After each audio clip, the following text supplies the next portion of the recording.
Olá pessoal, tudo bem? Sejam bem-vindos a mais um episódio do podcast Odisseia Filosófica. Espero que tenham tido uma ótima virada de ano. Novamente desejo para vocês um excelente ano de 2026 e vamos ao nosso primeiro episódio do ano. Você já pediu para uma inteligência artificial resolver um problema importante? Talvez escrever um e-mail delicado, fazer um cálculo complexo, ou até dar um conselho sobre sua carreira? Você confiou na resposta? Você confiou na resposta porque ela veio certinha, bem formatada, com aquele ar de autoridade que só as máquinas parecem ter, né? Pois é.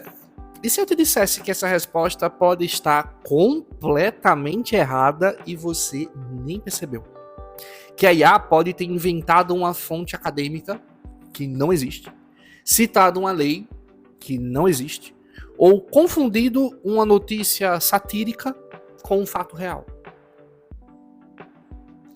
Olha, eu não estou aqui para dizer que você deve agora abandonar qualquer inteligência artificial, abandonar o ChatGPT, o Gemini, enfim, longe disso. Mas hoje vamos fazer algo essencial. Vamos refletir sobre a confiabilidade dessas ferramentas. Entender o que elas realmente são, como funcionam, onde falham e principalmente como que a gente pode utilizá-las com sabedoria. Porque, no fim das contas, a questão não é se devemos usar a inteligência artificial. A questão é, sabemos utilizar a inteligência artificial com consciência crítica? Fica comigo, esse papo vai ser profundo, mas prometo que vai ser claro como água. Embora seja um assunto complicado, vou tentar clarificar ao máximo, assim como geralmente a gente faz aqui nos episódios do nosso podcast. Para isso, vamos começar do começo. O que é uma inteligência artificial? Bom, a gente chama de inteligência artificial qualquer sistema computacional capaz de realizar tarefas que normalmente exigiriam a inteligência humana. Coisas como reconhecer rostos em fotos, traduzir idiomas, dirigir carros, diagnosticar doenças ou conversar com você como se fosse uma pessoa. Mas aqui já começa um primeiro problema filosófico. Será que essas máquinas realmente entendem o que elas estão fazendo? Ou será que elas apenas simulam uma compreensão? Guarda essa pergunta. Ela vai voltar. Inclusive, tem uma afirmação que sempre a gente acaba vendo na internet quando pesquisa sobre esse tema, que é: a inteligência artificial nem é inteligência e nem é artificial. Bom, de todo modo, guarda essa pergunta, né? Se as IAs realmente entendem o que estão fazendo ou se apenas simulam, que ela vai voltar. Nos últimos anos, a gente assistiu a uma explosão no uso dessas ferramentas. Em 2022, o ChatGPT chegou e em 2 meses alcançou 100 milhões de usuários. Para você ter ideia, o Instagram levou 2 anos e meio para chegar nessa mesma quantidade de usuários. Hoje, essas IAs estão em tudo. Escrevem roteiros de vídeo, ajudam médicos a diagnosticar doenças, criam campanhas publicitárias, conversam com idosos solitários. E olha que curioso, a gente está depositando uma confiança quase religiosa nessas máquinas. Sabe por quê? Porque elas nos desenvolvem, ou melhor, elas nos devolvem respostas rápidas, bem escritas, com um tom de certeza absoluta. Elas não hesitam, não dizem eu acho, elas afirmam. Muitas vezes, inclusive, afirmam aquilo que a gente quer escutar. E isso nos seduz. Porque, convenhamos, a vida é cheia de incertezas. ter algo que responde com convicção é reconfortante. Mas aqui está o perigo. Convicção não é o mesmo que correção. Convicção não é o mesmo que correção. Uma IA pode estar absolutamente errada e soar perfeitamente convincente ao mesmo tempo. E é justamente sobre isso que precisamos conversar agora. Vamos falar sobre uma verdade incômoda. Inteligências artificiais erram. Inteligências artificiais erram. E não estou falando de pequenos erros, não. Estou falando de erros que podem custar dinheiro, podem custar reputação, podem custar saúde e mesmo vidas. Mas por que isso acontece? Afinal, não são máquinas? Não são mais precisas que nós? Aqui entra uma das chaves para entender tudo isso. As IAs mais populares de hoje, como ChatGPT, DeepSeek, Gemini, são o que chamamos de modelos de linguagem. O que é que isso significa? Significa que elas foram treinadas para prever a próxima palavra em uma sequência. É como se você dissesse bom dia e a IA calculasse que a próxima palavra provavelmente é pessoal ou a todos. Ela não está pensando sobre o significado, sobre o sentido. Ela está calculando probabilidades baseadas em milhões de textos que leu durante o seu treinamento. Pensa assim, imagina que você decorou 1000 receitas de bolo, mas nunca entrou numa cozinha. Alguém te pergunta, como é que eu faço esse bolo? Como é que eu faço um bolo de leite ninho com recheio de leite ninho, cobertura de leite ninho? Para quem gosta muito de leite ninho. Você, tendo decorado 1000 receitas, tendo feito isso sem nunca ter entrado numa cozinha, vale ressaltar, vai juntar pedaços das receitas que você memorizou e montar uma receita que para você soa correta com base em todas aquelas receitas que você decorou. Mas você não sabe se aquele bolo vai crescer, se vai queimar, se a proporção tá certa, como a gente diz aqui no interior do Nordeste, se vai ornar, né? Se vai ficar bom. Você só está recombinando informações. E é exatamente isso que uma IA faz. Olha que fascinante e assustador ao mesmo tempo. Esses modelos são programados para sempre responder. Sempre. Mesmo quando não sabem. Mesmo quando a resposta certa seria dizer não sei. Né? Como também tem aquele meme, né? A resposta poderia ser não sou capaz de opinar, né? Não sou capaz de responder. Isso gera o que a gente chama de alucinações. Alucinações artificiais. Não, a máquina não está vendo duendes, alienígenas, elfos, nada. Alucinação aqui é um termo técnico para quando a IA inventa informações com experiência de precisão absoluta. A IA alucina. Já aconteceu de advogados apresentarem processos judiciais citando jurisprudências que nunca existiram. Essas jurisprudências foram geradas por IA, mas elas não existem. E o advogado não conferiu se elas existiam. Então, na falta de uma resposta e, muitas vezes, tentando encontrar a resposta que ela foi indagada para ter, né? Muitas vezes ela responde aquilo que a gente quer que ela responda, dependendo da forma como a gente pergunte. Ela vai gerar uma jurisprudência que não existe. Vai alucinar fazendo isso. E aí o advogado, que não conferir, vai acabar levando para o tribunal uma coisa que não existe. Já aconteceu de estudantes entregarem trabalhos acadêmicos com referências bibliográficas completamente falsas. Livros que nunca foram escritos, autores que nunca existiram. E tem casos também curiosos. IAs já confundiram notícias satíricas, notícias de humor, com fatos reais. Já recomendaram tratamentos médicos que não são seguros, que não são eficazes e que são perigosos.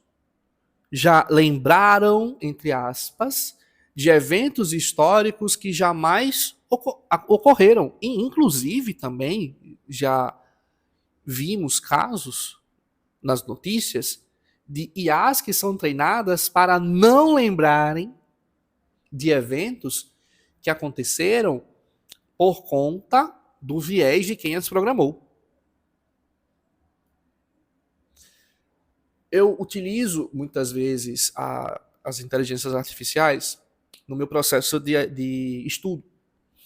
Eu faço flashcards daquilo que eu estou estudando, né? Tem um banco de dados com um monte de perguntas de filosofia que eu vou respondendo todos os dias. Quando eu erro, eu me forço, inclusive, a reestudar aquilo que eu errei. E quando eu não entendo o porquê eu errei, né? Não foi uma pergunta que eu estava em dúvida entre duas, por exemplo. Foi uma pergunta que eu me esqueci completamente qual era a resposta, por que a resposta era aquela e não as outras. E aí eu vou lá, coloco a pergunta lá no inteligência artificial e jogo para ela me responder. Qual é a resposta certa? Eu não falo qual é a resposta certa do gabarito. E existem vezes que ela erra, inclusive. Tem vezes que ela erra da mesma forma que eu errei, inclusive ela errou do mesmo jeito. E aí, quando eu vou corrigir, mas o gabarito oficial fala que a resposta foi essa, não foi a que você disse. Dependendo da IA, ela vai te dizer que a resposta, de fato, é a que você deu, né? Realmente ela se equivocou. Ou, às vezes, ela vai dizer, olha, a banca possivelmente considerou essa questão sob esse olhar. Tecnicamente, a resposta correta seria a que eu dei, mas realmente, por o olhar específico desse jeito aqui, a resposta seria essa. Por exemplo, numa questão de ciências da religião, que foi de uma disciplina que era uma pessoa super católica que fez a questão, e aí ao invés de se responder como se espera de um estudante de ciências da religião, se respondeu como se espera de estudante de teologia, e aí acaba tendo uma divergência, por exemplo. Pode ser. Mas também já teve vezes que ela insistiu no erro, tá? Pode acontecer, né? Sei lá, anotei o gabarito errado, vamos dizer assim. Mas, na maioria das vezes, quando ela insiste no erro, ela realmente tá errada. Essa semana, eu estava até corrigindo uma prova de ética que eu fiz, e eu lembrei de uma situação que aconteceu no semestre passado, onde alguns amigos me chamaram para sair, num sábado à noite, como hoje, também estou gravando de um sábado à noite. Chamaram para sair e eu disse, olha, eu não posso, porque hoje eu vou ter uma prova para fazer. Eu tenho uma prova para fazer até no domingo, e eu pretendo fazer hoje. Quero estudar, revisar aquilo que é da prova para fazê-la. E aí, um desses amigos fez, para que você vai quebrar a cabeça, né? Não é uma prova virtual? Vai, utiliza a IA e responde. Aí eu falei, olha, mas se eu utilizar a IA, vai ter erro. Não pode ser que tenha um erro que eu acertasse, talvez, né? Enfim. E na cabeça da pessoa que me fez essa consideração, né? Sem, inclusive, questionar as implicações éticas do negócio, mas na cabeça dela, a IA acerta tudo. Então, é impensável a IA errar. É impensável a IA errar uma questão. Então, de tal modo que se o professor disser que a resposta e a IA disser que a resposta é outra na cabeça dessa pessoa, muito possivelmente, quem está correto é a IA, tá? E eu até falei para ele, olha, mas acontece sim da IA errar. E na cabeça dele não entrou a possibilidade da IA errar. Então, se eu fosse fazer essa prova de ética da forma como ele me sugeriu, para vocês terem ideia, possivelmente eu sequer teria passado. Para vocês terem ideia de quanto ela erraria nessa prova. Uma prova de ética, uma especialização que eu estou fazendo, na PUC do Rio Grande do Sul, onde nessa prova específica foram colocadas várias questões ou de vestibulares, ou de concursos, ou do ENAD, ou ainda de coisas muito específicas que o professor falou.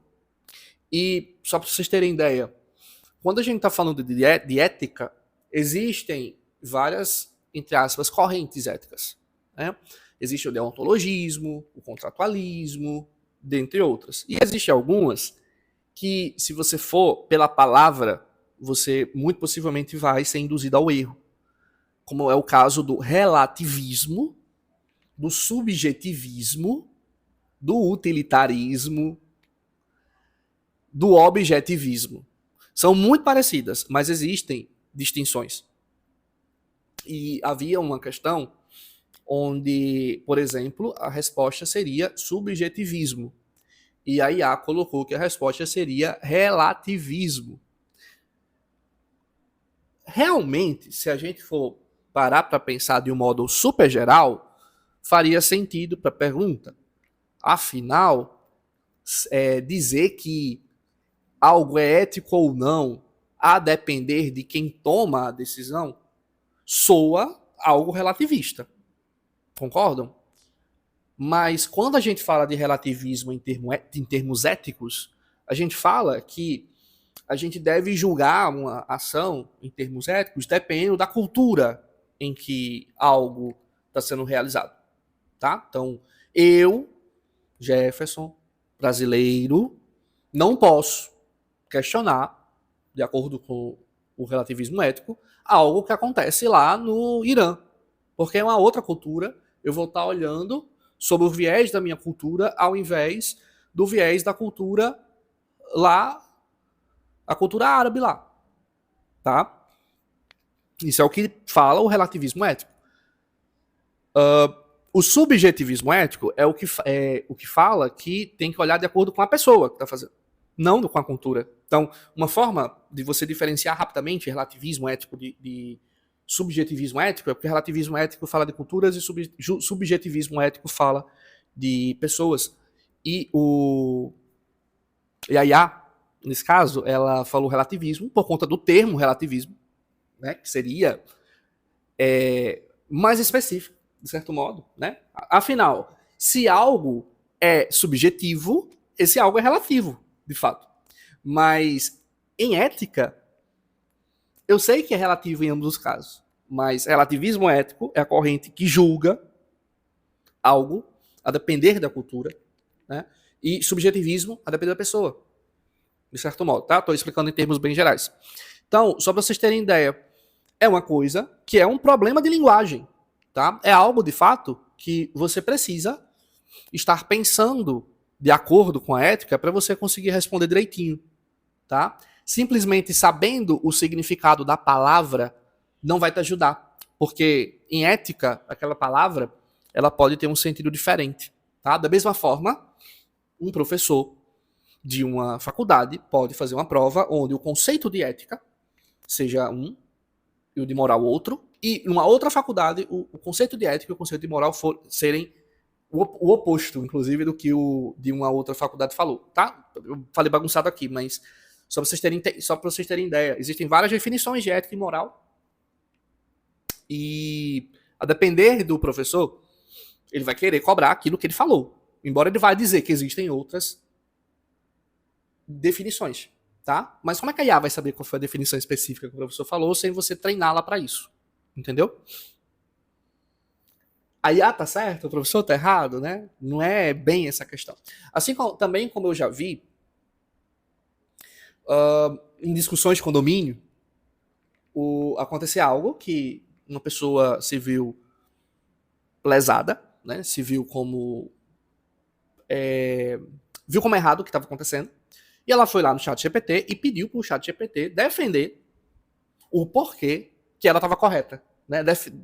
Pediu para o chat GPT fazer como se fosse uma peça jurídica, né? um ofício, exigindo explicações da administração porque o que a administração fez estava errado. Se a pessoa perguntou exatamente assim, né? Se a pessoa pediu para a inteligência artificial exatamente assim, me faça, aconteceu isso e isso. Me faça um ofício para eu mandar para a administração do condomínio explicando por que aquela atitude é errada. Veja, você já definiu para a IA que aquela atitude é errada. Então, muito possivelmente, ela vai responder dizendo que aquilo é errado, utilizando vários argumentos para que, de fato, aquilo feito pela administração seja considerado como errado, mesmo que a administração possa estar correta. Tá? Ela pode sequer considerar pesquisar para saber se, de fato, a informação que o usuário está dando para ela é real. Então, dependendo de como eu faço o comando, ela vai responder de acordo com o comando que eu fiz. De modo que, para mim, a resposta poderia ser negativa, no sentido de que não, a administração está correta, e para ele a resposta vai ser correta. Né? Não, a minha demanda está certa, a administração está errada nesse caso. Certo? E aí, quem é que está certo, quem é que está errado? Nesse caso. Quem é que está certo, quem é que está errado? Se a inteligência artificial achou bons argumentos para as duas situações. Mas vocês lembram que eu falei que a IA alucina? Vocês lembram que eu falei que a IA pode errar? Pode gerar informações que não são corretas porque ela pode... Ela tem que responder a pergunta que você fez? Sabe o que é mais perturbador disso tudo? É que tudo isso vem embalado em um texto impecável, com a gramática perfeita, com um tom profissional. Parece verdade, soa como verdade. Como é que eu vou questionar se realmente a IA está errada? Muitas vezes eu estou fazendo uma pergunta que nem da minha área é. Sabe? Por exemplo, no caso o estudante que está respondendo a coisa utilizando IA, e ele nem estudou o assunto para saber se realmente a IA está com a razão, ou o cara lá que foi responder a demanda da administração utilizando um ofício com um tom de advogado para a administração que foi criada por IA, onde a IA utiliza leis, artigos, normas, com uma forma tão bonitinha que, se ele não tem conhecimento nenhum de direito, como é que ele vai teimar, né? Como é que ele vai saber que está errado? Não tem como ele saber que está errado porque ele não conhece de direito para ele saber se a IA realmente está correta. Entendeu? Então, aqui a gente esbarra em um problema clássico da filosofia da linguagem também, tá? Tem vários problemas que eu falei aqui. Nem, como eu falei, lá da situação do meu amigo, não vou nem considerar a implicação ética do que ele me pediu. Né? O professor passou uma prova para você responder, não para IA. Mas tem um problema aqui, que é da filosofia da linguagem. Forma não garante conteúdo. Só porque algo está bem escrito, não significa que seja verdadeiro. E só porque algo soa como convincente, que significa que aquilo que está sendo dito é confiável. Vamos aprofundar um pouco. Porque aqui a coisa fica filosoficamente interessante. Quando você conversa com IA, você está lidando com um sistema que manipula símbolos, palavras, basicamente, mas que não tem acesso ao significado desses símbolos. Isso lembra um famoso experimento filosófico do quarto chinês, do John Searle, eu acho. Não lembro exatamente a pronúncia do Searle, como se escreveria o nome dele, tá? Mas é um famoso experimento feito na década de 80. É um experimento mental, é um experimento para ser feito pensando, tá? Vamos pensar aqui. Existem pessoas do lado de fora de uma sala e você está dentro de uma sala. Você está trancado dentro dessa sala e essas pessoas estão lá do lado de fora. Tem um buraco ali onde essas pessoas conseguem passar papéis para você. Só que esses papéis que elas conseguem te passar estão escritos em chinês. Dentro da sala que você está, tem um manual gigantesco que diz: se você receber esses símbolos, responda com estes outros símbolos. Como se fosse um dicionário. Você não sabe nada de chinês. Mas existe lá um manual, tá? Que sei lá, é bem mais específico que um dicionário, que te permite responder essas perguntas sem você ter o menor conhecimento de chinês. Você segue o manual à risca. As pessoas do lado de fora recebem respostas que estão em chinês. Respostas de acordo com o que elas perguntaram. Essas pessoas que estão do lado de fora, que recebem a resposta dos papeizinhos que elas colocaram na sala, né? Que recebem essa resposta que está em chinês, vai pensar: a pessoa que está respondendo entende chinês. Mas essa pessoa que está do lado de fora não sabe que você não entende chinês. Ela não sabe que você está usando um livro, um manual lá, para responder as perguntas que ela te fez. Ela pensa que você entende, mas você não. Você não entende nada de chinês. Você só está seguindo regras. Regras que te permitem se comunicar com alguém que fala chinês. Mas simplesmente pegar um texto, você utilizar um dicionário para traduzir, você utilizar o mesmo dicionário para conseguir responder, né, e enviar a resposta para outra pessoa, fazer isso não te faz entender a língua chinesa.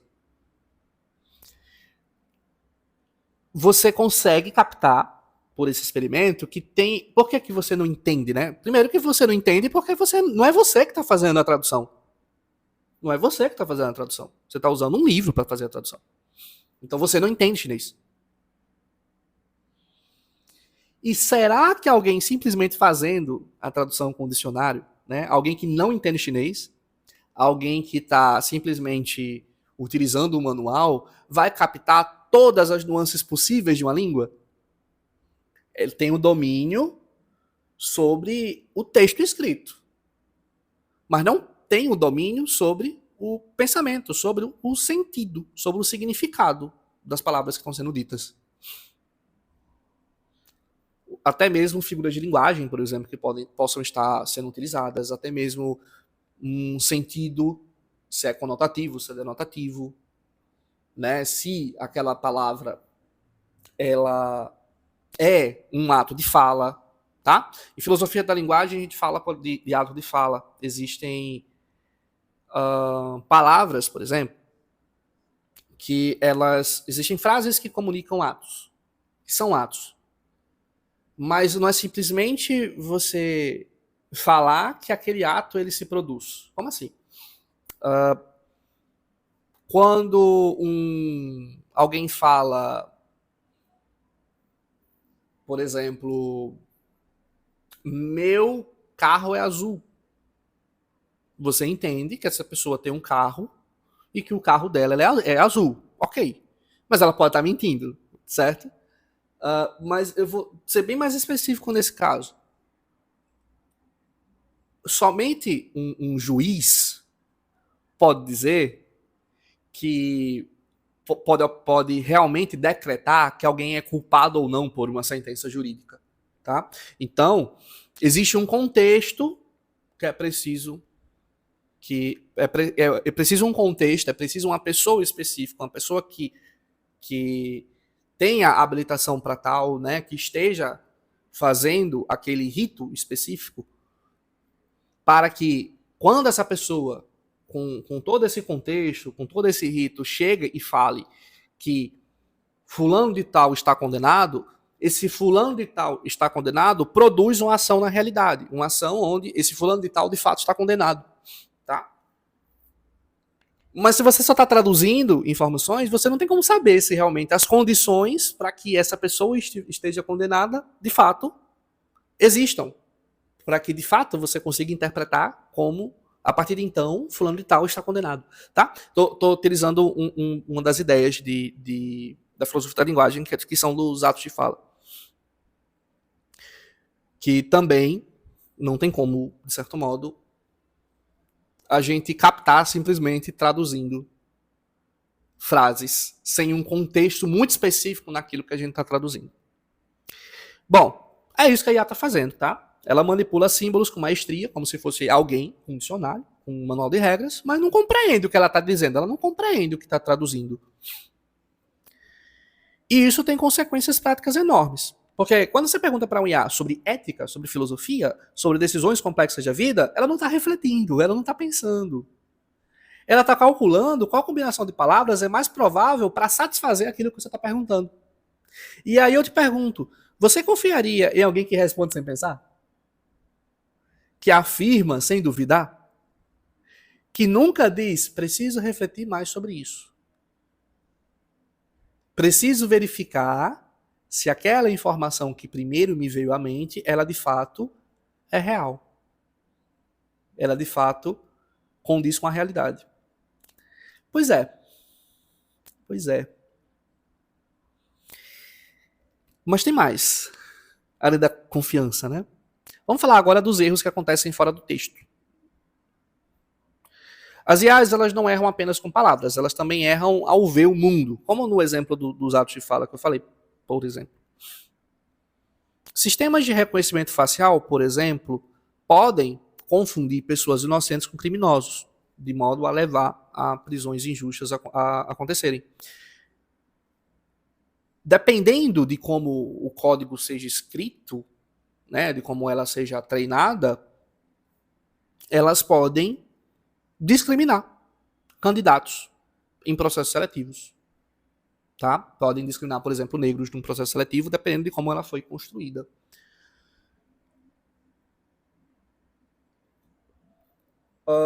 Elas podem falhar em identificar objetos.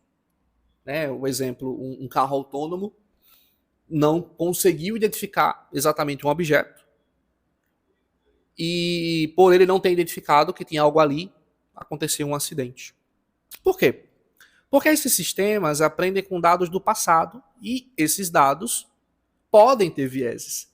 Se os dados têm vieses como racismo, sexismo, desigualdades, a IA vai replicar esses vieses. Ela não corrige o mundo. Ela espelha o mundo que foi mostrado para ela. Tem um detalhe técnico assustador. Hackers podem descobrir como enganar as IAs. Podem, por exemplo, produzir padrões invisíveis ao olho humano que possam dar comandos para o IA, por exemplo, colar algum adesivo na placa do carro, de modo que se um IA está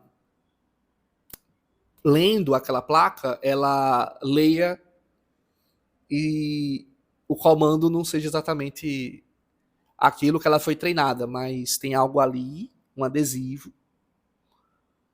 com uma programação que é invisível para nós, mas que a IA vai entender e ela não vai responder adequadamente por conta daquilo que foi colocado lá. Ou, por exemplo, estou dando aqui exemplos do meio no sentido de pode acontecer, mas vejam que ataques em relação a dados, ataques em relação a até bancos, né, sistemas de Pix, estão ficando bem mais frequentes também. Então, as IAs também podem ser utilizadas para fazer coisa negativa nesse sentido. Então, imagina a quantidade de possibilidades criminosas que podem existir por um mau uso da IA. Aqui a gente toca em outro ponto filosófico. Percepção não é objetiva, nem para nós, nem para as máquinas. Tudo depende de como é que você foi treinado para ver o mundo. E um IA é tão confiável quanto os dados que alimentam essa IA, ou que estão alimentando essa IA. Olhando para impactos concretos, porque tudo isso que conversamos não é simplesmente coisa abstrata, exercício de pensamento e tudo mais, são riscos reais, riscos que podem não ser apenas hipotéticos, mas podem estar acontecendo neste exato momento. Empresas estão usando IAs para tomar decisões estratégicas, para analisar mercado, para automatizar atendimento ao cliente.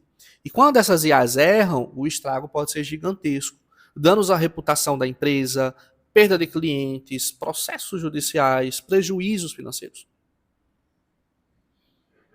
Então, imagina chatbots corporativos ofenderem clientes, darem informações contratuais erradas, vazarem dados sensíveis porque interpretaram mal um comando. Imagina isso acontecendo. O que pode ser? O que é que isso pode ocasionar para uma empresa? E sabe o que é o pior?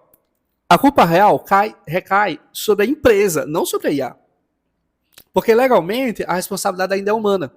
Então, mesmo que seja um erro técnico da IA, mas se foi aquela empresa X que utilizou aquela IA, quem é responsabilizado é a empresa que está utilizando a IA. A gente pode deixar a coisa ainda mais delicada.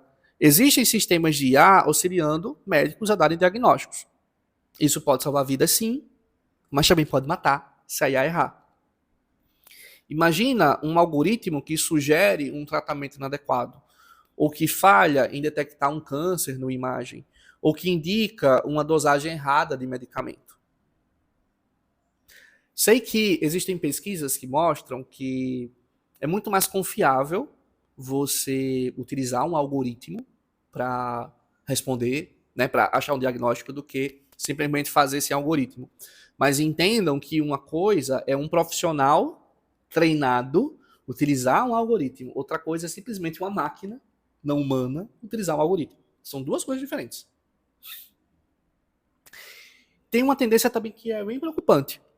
As pessoas estão utilizando IAs para fazer psicoterapia. As pessoas estão utilizando IAs para simular psicólogos, simular terapeutas.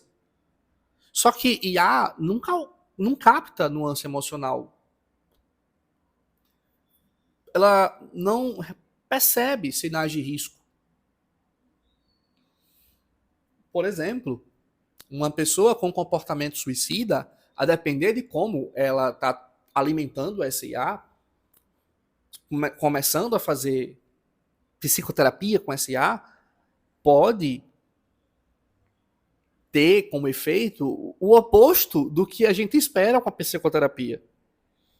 A IA não percebeu os sinais de risco de suicídio e, inclusive, reforçou esses sinais de risco, de modo que essa pessoa pode ser levada, infelizmente, a fazer algo contra ela mesma. IA não oferece presença humana genuína. IA pode, sim, trazer risco para quem está utilizando para fazer psicoterapia com ela. Inclusive, eu conheço casos, tá? Eu conheço casos de pessoas próximas que utilizaram IA para fazer psicoterapia e, até onde eu saiba, não deu muito certo no período. Isso nos leva a uma outra questão, o risco de isolamento emocional. Pessoas que substituem relações humanas por conversas com IAs. A gente sabe que a questão da solidão está aumentando consideravelmente, tá? Nós estamos nos sentindo cada vez mais sozinhos e isolados. Só que isso não vai ser resolvido quando a gente prefere a previsibilidade de um algoritmo à imprevisibilidade de uma pessoa de verdade ali perto. É quase como se a gente estivesse buscando terceirizar a amizade, terceirizar a humanidade. E eu estou falando aqui de vários riscos, né? E não estou nem falando daquele impacto ambiental que elas causam, né? Já que treinar, manter essas IAs consomem uma energia absurda. Alguns modelos gastam mais eletricidade do que cidades inteiras. Consomem quantidade de água absurda também. Isso é sustentável? Quais são os projetos de sustentabilidade relacionados às inteligências artificiais? A gente está só vendo o número de funções das IAs crescerem, né? Inclusive, essas coisas que as IAs podem fazer, além de estarem progredindo muito rápido, estão ficando acessíveis também muito rápido, de modo que tem coisas que demandam muito mais esforço, entre aspas, essa IA, que, entenda por isso, demandam muito mais recursos para que essas IAs se mantenham funcionando. Água, energia, enfim. Então, a gente está vendo até onde essas IAs podem chegar, vamos dizer assim, né? E não está vendo se algo está sendo feito em relação ao impacto ambiental que elas causam. E como esse impacto pode nos afetar a longo prazo, ou a médio ou longo prazo. E já que eu estou falando de médio e longo prazo, vamos falar um pouquinho de futuro aqui. Porque, querendo ou não, a IA já está transformando o futuro. A IA não vai substituir todos os empregos na minha concepção, mas vai transformá-los. Profissões que exigem criatividade, empatia, julgamento ético, essas continuam humanas. Inclusive, eu até já vi, agora eu não vou lembrar o nome do filósofo, né? Um filósofo falou que a filosofia ela está ficando muitíssimo relevante ultimamente, por conta que esse crescimento das IAs vai levantar muitas discussões éticas. Né? E a ética é um dos ramos da filosofia, de modo que os profissionais de filosofia vão ser bem demandados sobre essa questão de ética envolvendo as inteligências artificiais. Mas tarefas repetitivas, como é que fica? Tarefas que são previsíveis, de certo modo, são replicáveis. Então, pode ser que essas sejam automatizadas com o tempo. Até onde aquilo que a gente faz é replicável por um IA? Até onde aquilo que a gente faz exige o nosso, entre aspas, material humano? E vejam que, se eu, fazendo o meu trabalho, apenas utilizo IA, se ela faz o meu trabalho, se não tem algo meu ali, se eu não contribuo, né? Se tipo, se não tem algo meu ali, eu posso ser substituído. Porque quem está fazendo tudo é IA, né? O que é meu? O que é que eu... Uma coisa é utilizar a IA para melhorar aquilo que eu faço.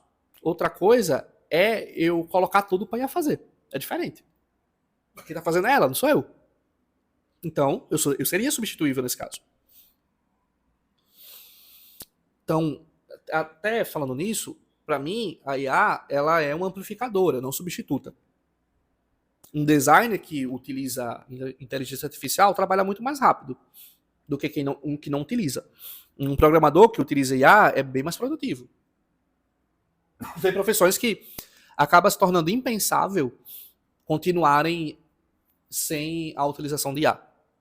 Acaba que aqueles profissionais vão precisar utilizar a IA para continuarem no mercado de trabalho. Mas a expertise, o olhar crítico, a decisão final, o olhar do especialista sobre aquilo que está sendo feito, continuam sendo humanos. Continuam sendo humanos. Então, isso também exige um alerta. Você está fazendo o que você faz, utilizando a IA, caso você esteja utilizando, mas também a decisão final, o olhar crítico, a expertise, o olhar do especialista é seu, ou você está terceirizando tudo para a IA? Ela faz tudo. Ela faz tudo. Né? Nesse caso, outra pessoa pode fazer a mesma coisa que você faz. E ainda complementar com a expertise dela. Empresas podem, sim, achar que podem substituir especialistas por algoritmos. Mas, na minha concepção, existem coisas que não tem como a gente substituir. A IA pode ajudar, sim, um advogado a revisar contratos, mas será que ela pode advogar sozinha? Ela pode ajudar um médico a analisar exames, a fazer cirurgias, mas será que ela pode diagnosticar sozinha? Ela pode fazer a cirurgia sozinha? A gente não sabe. Para algumas coisas ficar mais fácil a gente dar uma resposta, né? Profissões, coisas que são muito fáceis de serem reproduzidas automaticamente, elas acabam, de fato, sendo mais propensas à substituição por IA. Mas aquilo que a gente possa pensar que exija mais, entre aspas, material humano, a gente pode, sim, considerar que as IAs não vão substituir, mas e se as empresas acharem que substituem? Uma coisa é eu achar que, de fato, eu preciso de uma pessoa, de um especialista para fazer aquela coisa que a IA faz. Mas e o mercado de trabalho? Ele também acha isso? Que no final é o que vai valer, né? No final é o que vai valer. Mas realmente vale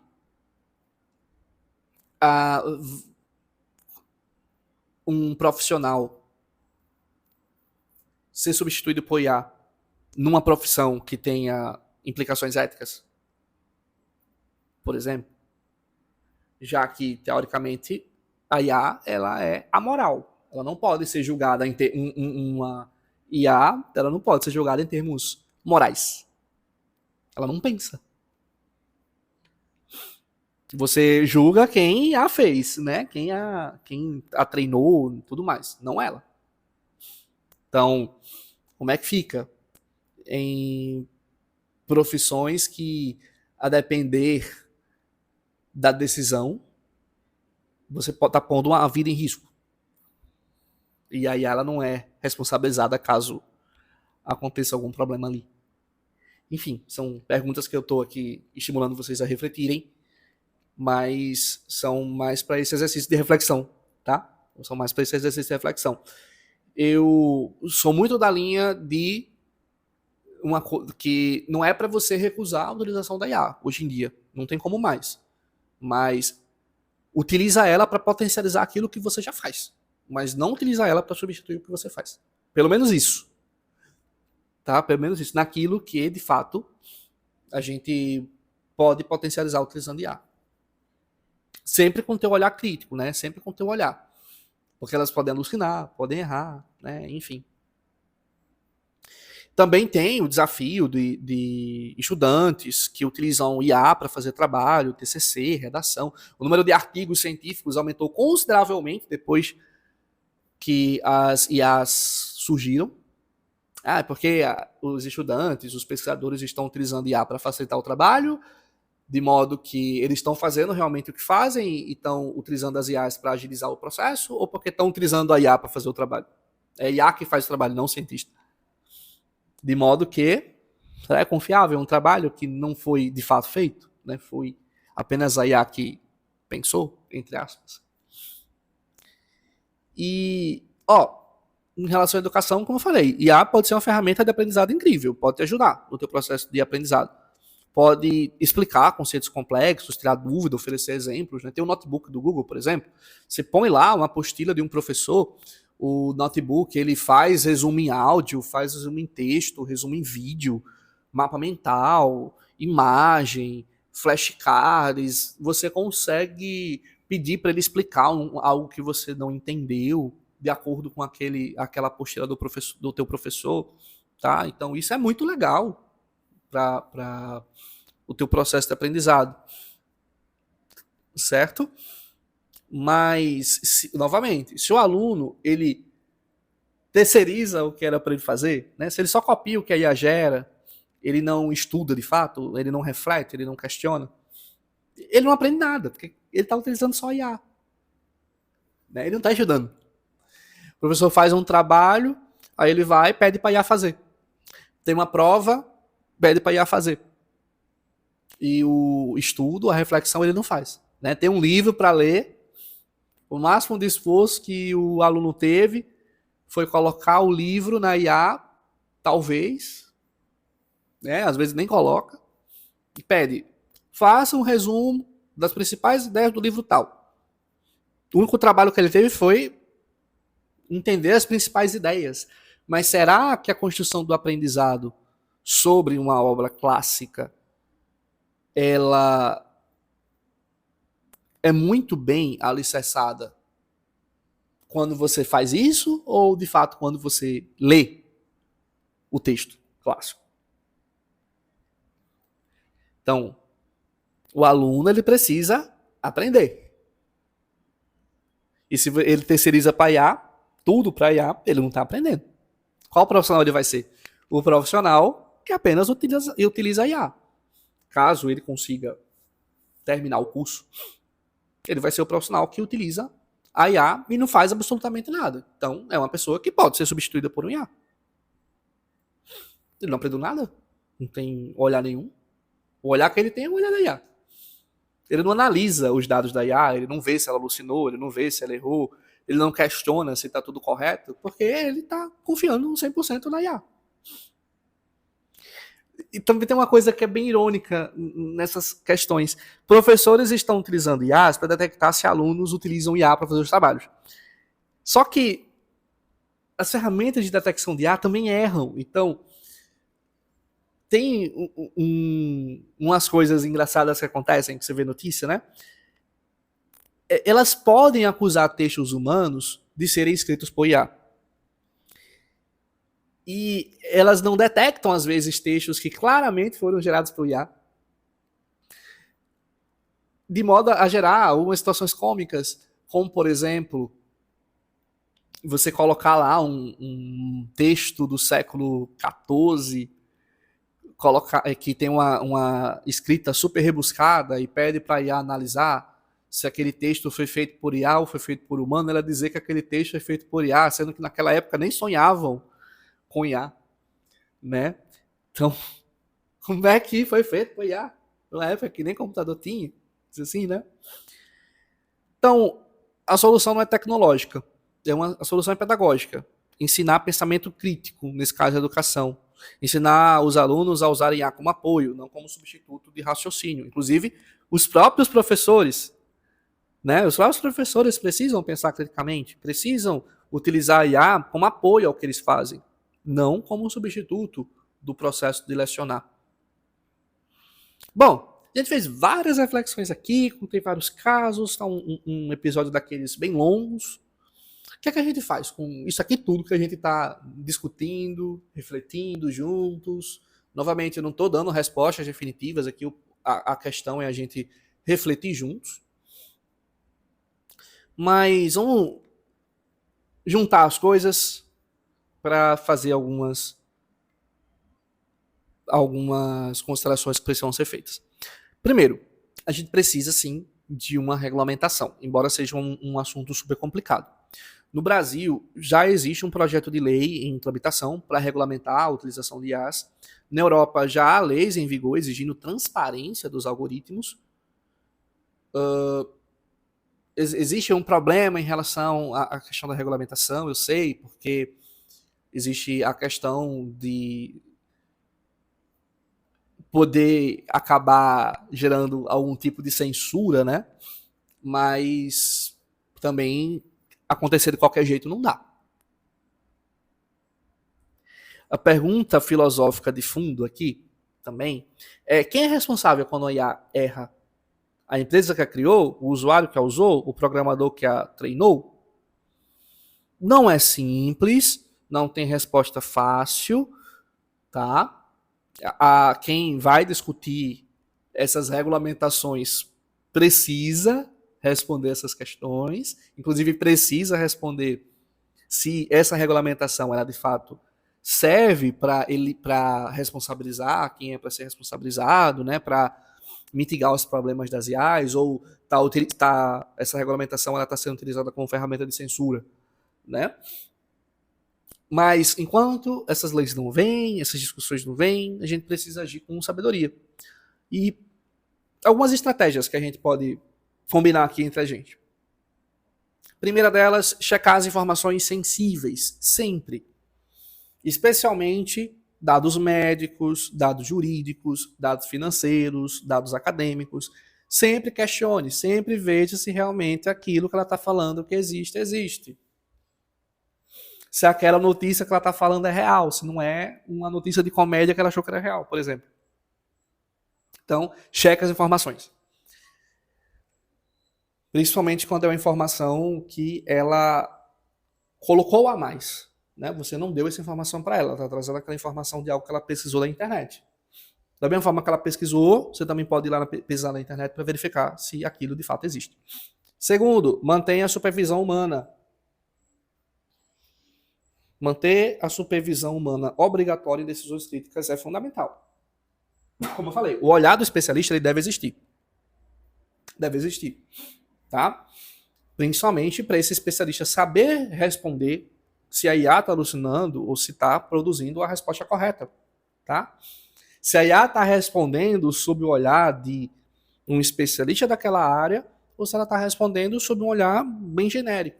De modo, por exemplo, como na prova de ética lá eu falei para vocês que se ela fosse fazer essa prova de ética, ela possivelmente não conseguiria sucesso, não atingiria a nota média, porque responderia bem errado as questões. Terceiro ponto, ajustar os parâmetros da IA quando possível, controlando o quanto ela pode inventar. Existem vários influenciadores, existem vários sites que te ensinam a deixar a IA, de certo modo, mais confiável, mais com tua cara, de certo modo, né? Mais com um olhar profissional. Tá? Você pode, por exemplo, treiná-la para, nessa questão aqui, responda como se fosse um professor muito renomado da disciplina tal. Né? Tem algumas coisas assim. Para você deixar ela mais acurada para aquela pergunta que você está fazendo. Você encontra na internet fácil coisas que nesse sentido, tá? Para ela ficar com um olhar ainda mais especializado naquilo que ela está respondendo, ou para ter parâmetros para que ela fique mais real, vamos dizer assim, né? Menos diminuir a possibilidade dela alucinar, diminuir a possibilidade dela inventar coisas, diminuir a possibilidade dela estar só te agradando e não respondendo de acordo com o que de fato é de verdade, né? Quarto, educar as pessoas sobre o que é IA e o que ela não é. Inclusive, educar as pessoas que IAs erram e que você não deve confiar 100% nas IAs. Que é, principalmente, o papel desse episódio aqui. Bom, primeiro, checar informações sempre. Segundo, manter supervisão humana obrigatória em decisões críticas sempre, principalmente daquele especialista, daquela área específica, tá? Então, por exemplo, você está com uma dúvida de um procedimento médico, você pergunta para o médico, né? Não pergunta para o IA. Eu sei que tem aquela coisa, às vezes, tem médico que erra, tem profissional que erra, eu sei. Sei que tem que erra também, né? Mas, entenda, você pode supervisionar a resposta da IA através do olhar de um profissional. Combina as duas coisas, não é errado, vamos dizer assim, né? Não é errado o profissional utilizar para potencializar os resultados do trabalho dele. Ou para potencializar o teu aprendizado, para potencializar os teus estudos. Não é errado. Mas mantenha sempre o teu pensamento crítico. Não terceiriza totalmente aquilo que é para você fazer. Terceiro, ajuste os parâmetros da IA. Tá? E quarto, saber o que a IA é, o que ela não é, né? Quais são os benefícios, quais são os riscos também. E principalmente, desenvolva pensamento crítico. Porque a melhor defesa contra a desinformação, seja de IA ou de humanos, é uma mente treinada para questionar, para verificar, para duvidar construtivamente. A gente está num ano de eleição, e um ano de eleição com IA. E com muita gente que sabe utilizar IA. Seja para fazer notícias falsas, mas também, né, aqueles deepfakes. A gente vai chegar num momento que a gente não sabe mais quando um vídeo de fato é real ou não é real. Então a gente precisa estar com a mente bem afiada para fazer a verificação daquilo que vai nos chegar na época das eleições. Né? Senão, todo aquilo que fala mal do nosso candidato de estimação é errado. Tudo aquilo que fala bem é certo, né? Tudo que fala mal do candidato que a gente não gosta é certo.